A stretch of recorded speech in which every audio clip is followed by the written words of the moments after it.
want to talk about feminism, and before half of you click away, I'm not here to bash it, and I'm not here to worship at its altar either. I'm here because I think a lot of young guys and women are getting this completely wrong, and it's costing them. Here's what I keep seeing in my comments, in forums, in the manosphere. Feminism ruined everything. Feminism is why men are struggling. Feminism is why dating is broken. And I get why it feels that way. I do. But blaming feminism for your problems is like blaming the weather for not having an umbrella. It tells me more about you than it does about feminism. So today, I want to do something that apparently nobody does anymore. Look at this honestly. What feminism gets right, where it goes off the rails, and why the real answer isn't one gender winning, it's both of them growing up. At its core, feminism is pretty simple. Women should be treated as equals. Equal pay, equal rights, equal respect. That's it. That's the original idea. Your grandmother probably couldn't open a bank account without her husband's permission. Your great-grandmother probably couldn't vote. Women were property before they were people in the eyes of the law. Feminism changed that.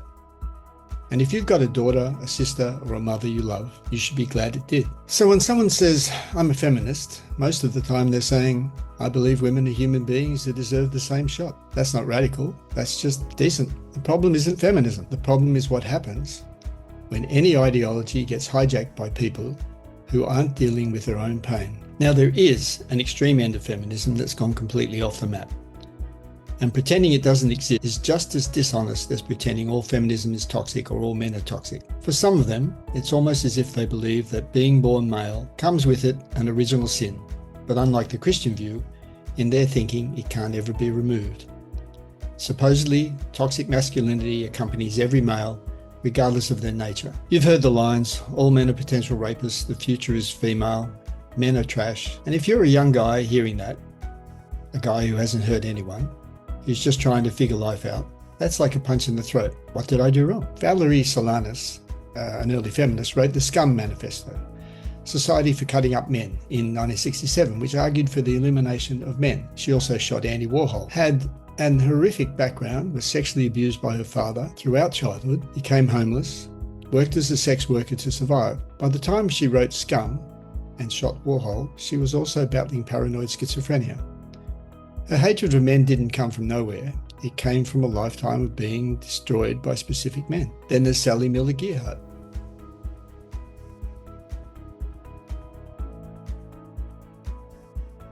She wrote in her book, The Future, if there is one, is female, that the proportion of men must be reduced to and maintained at approximately 10% of the human race. She was a lesbian activist in the 60s and 70s who faced enormous persecution. She channeled that into separatist ideology, the idea that women can only be safe apart from men entirely. Her Reduce Men to 10% essay reads as extreme, but it came from a place of generally not feeling safe in a male-dominated world. Julie Bindel is a British journalist who made comments about putting all men in camps, though to be fair, she's framed some of it as provocative rather than literal. Still, it feeds the narrative.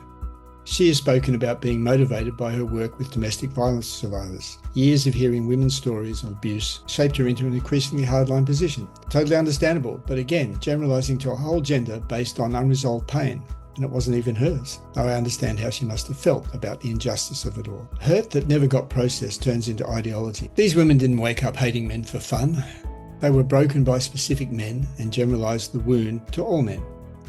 The same pattern with red pill guys doing it in reverse. But here's what I want you to understand. When a woman says all men are trash, that usually isn't a political position. It's a wound talking. Someone hurt her, maybe badly, maybe more than once. And instead of dealing with that specific pain, she's generalised it to an entire gender. Sound familiar? Because that's exactly what the red pill guys do in reverse. Hurt people generalise. That's not a gender thing, that's a human thing. A man gets burned by one woman, and suddenly all women are manipulative. A woman gets abused by one man, and suddenly all men are dangerous. Both are wrong, both are understandable, and both are dead ends. But where do you go from there, really? Now, there's another claim you hear a lot from the extreme end. The world would be better if women ran it. And on the surface, I get the appeal. Men have started most of the wars. Men have built most of the systems that exploit people. The track record isn't great. I'll give them that. But here's the thing. Which women? Because the idea that women are inherently more peaceful or more moral doesn't survive contact with actual history. Margaret Thatcher, the Iron Lady. crushed the miners' unions, that gutted working class communities and took Britain to war on the Falklands without blinking. Whatever you think of her politics, soft and nurturing isn't the phrase that comes to mind. Indira Gandhi declared a state of emergency in India, suspended civil liberties, and authorised forced sterilisation program. Aung San Suu Kyi won the Nobel Peace Prize and then looked the other way during a genocide in Myanmar. Isabel Perón of Argentina took power after her husband Juan Perón died, then oversaw the dirty war precursors.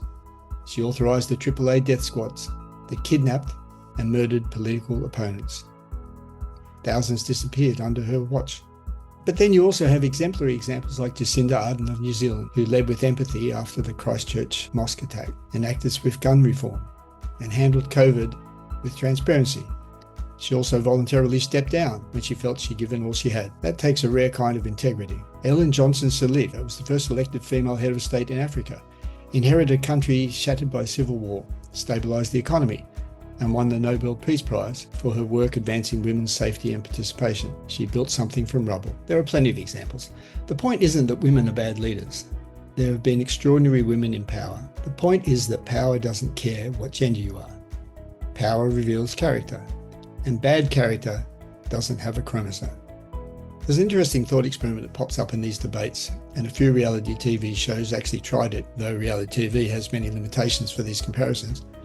But you put a group of men on one island and a group of women on another to see what happens. The results are usually pretty fascinating and uncomfortable for everyone.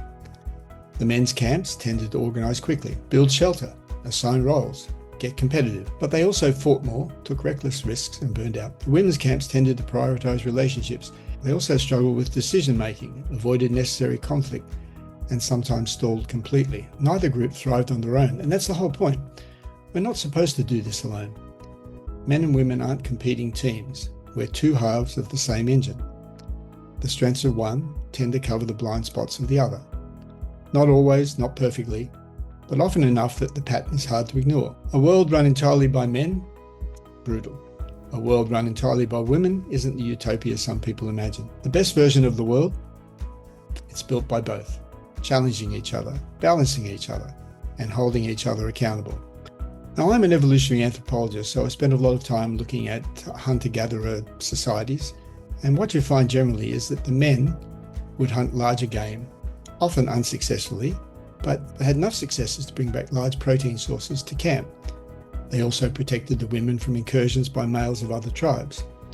The women, though often thought of as gatherers, actually contributed significant quantities of small game, and more importantly, a constant carbohydrate source, often through intensive processing of grains, seeds, roots, or tubers.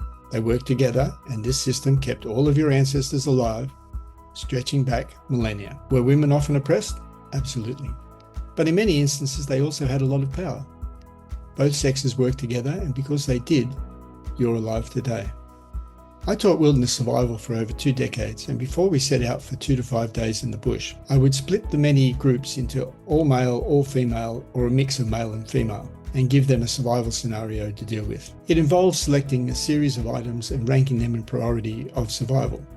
In virtually every case, the mixed group of men and women did best. While it's true now that many women are becoming financially secure and are looking for high-status men, it will be a dead end for most of them because what they are looking for is in incredibly short supply and high demand. Once the current generation of career-minded women reach their 40s, we will be seeing the greatest loneliness epidemic in history, one that will dwarf so-called men's loneliness epidemic. So it's time for women as well as men to start getting real about what's happening. As a Buddhist monk once told me, anger is the frustration of not having your needs met. So it's time to start looking at how to meet those needs without hating half of humanity. So here's what I want to say to the young guys watching this. Stop blaming feminism for your loneliness.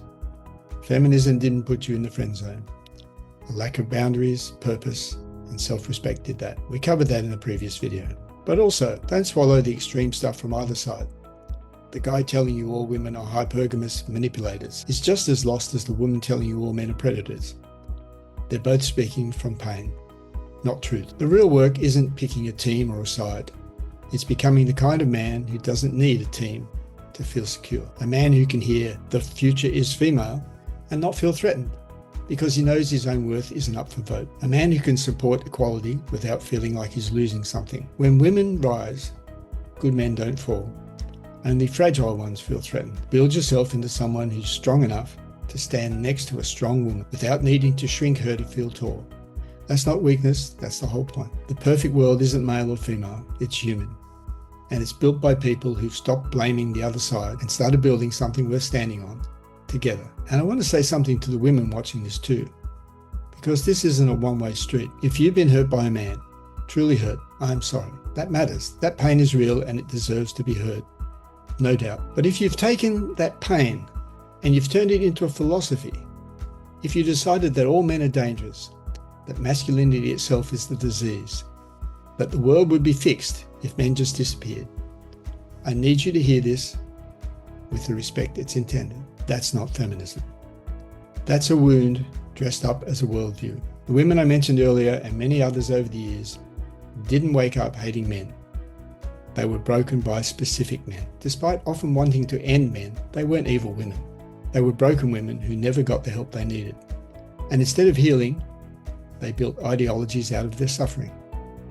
The exact same thing the red pill guys are doing right now. Pain that doesn't get processed gets projected.